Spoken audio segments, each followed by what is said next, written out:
السلام علیکم ورحمۃ اللہ وبرکاتہ۔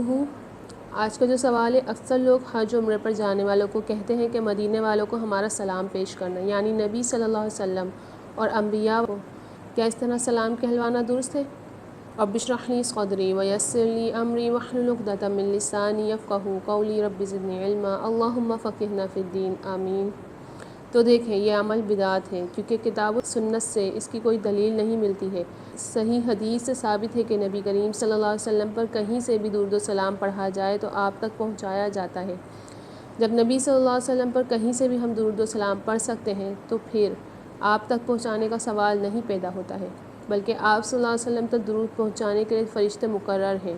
پھر فرشتوں کو چھوڑ کر کیا انسانوں کے ہاتھوں سلام بھیجنے کی ضرورت ہے؟ ہرگز نہیں۔ نیز حد القرون میں اس عمل کا کوئی ثبوت نہیں ملتا ہے، لہذا یہ عمل سراسر بدعت ہے۔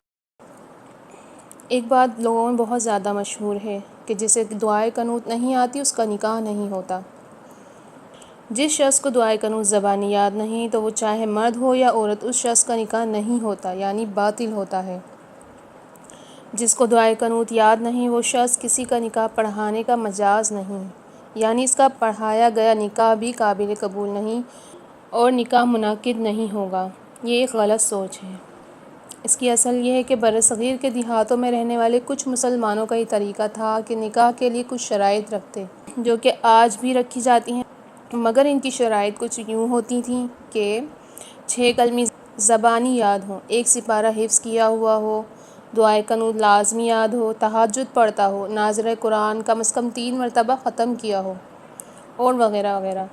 ان میں سے کوئی شرط یا اس جیسی اور بھی رکھی جاتی تھی۔ جب تک تو مرد یا عورت ان کی شرط کو پورا نہ کر لیتا یا کر لیتی تب تک بڑے ان کا نکاح نہیں کرتے۔ یہی عقیدہ چلتے چلتے اتنا شدت اختیار کر گیا کہ آج پاکستان کے اور بھارت کے کچھ ایسے مسلمانوں نے جن کے پاس علم نہیں تھا، اس شرط کو نکاح کی لازمی شرط بنا دی ہے، اور یہاں تک کہ اگر نکاح کے منعقد ہو جانے کے بعد معلوم پڑے کہ منکوح یا منکوحہ کو دعائے قنوت یاد نہیں تو بڑے اس نکاح کو باطل مانتے ہیں اور کہتے ہیں جب دعا یاد ہو جائے گی تو دوبارہ نکاح کیا جائے گا۔